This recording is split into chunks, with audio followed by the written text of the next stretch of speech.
இன்று ஜனவரி மாதம் 18ஆம் தேதி. இன்றைய புனித ஹங்கேரி மார்கரெட். இயேசுவில் எனக்கு பிரியமான சகோதர சகோதரிகளே, உலகத்தின் எல்லா ஆடம்பரங்களையும் பெற்ற ஒரு இளவரசியாய் பிறந்தவர் மார்கரெட். ஆனால் எளிமையான ஒரு துறவியாக வாழ அவள் விரும்பினாள்.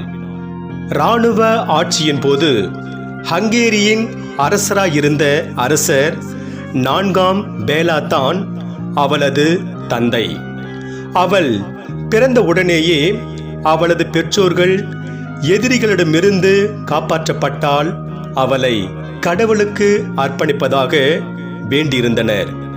பேலா வெற்றி பெற்றார்.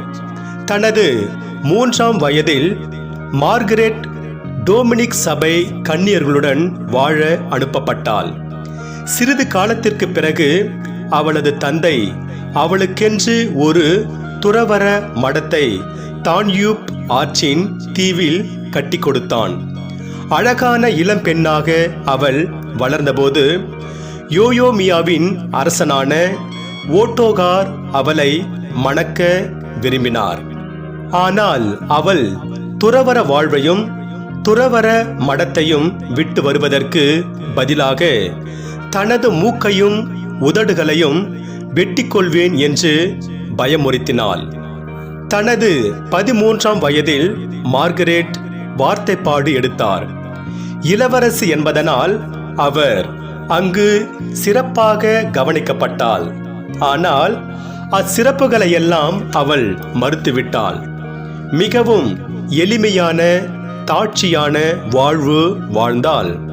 தனது உடைகளை ஒருபோதும் சுத்தம் செய்யாமல் பிறர் தன் அருகில் வர முகம் சுழிக்கும் துறவற வாழ்வை மேற்கொண்டார்.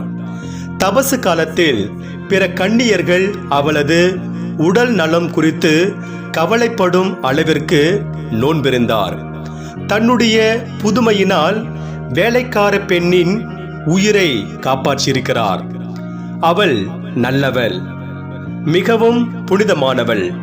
பணிப்பெண்கள் எங்களை விட அவள் மிகவும் தாழ்மையானவள் என்று அந்த பணிப்பெண் கூறுகிறாள். தனது 28ஆம் வயதில் மார்கரெட் இறந்தாள். ஆண்டவரே, எங்கள் தந்தையே, நம் திருச்சபையின் அருட்கன்னியர்களை பாதுகாத்தருளும். உமக்காக அவர்கள் செய்யும் அர்ப்பணங்களை எண்ணி அவர்களை மதித்து வாழ எமக்கு உதவி செய்யும்.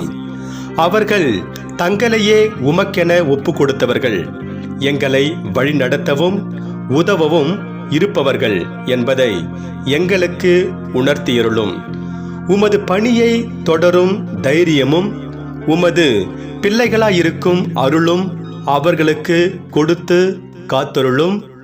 ஆமென்.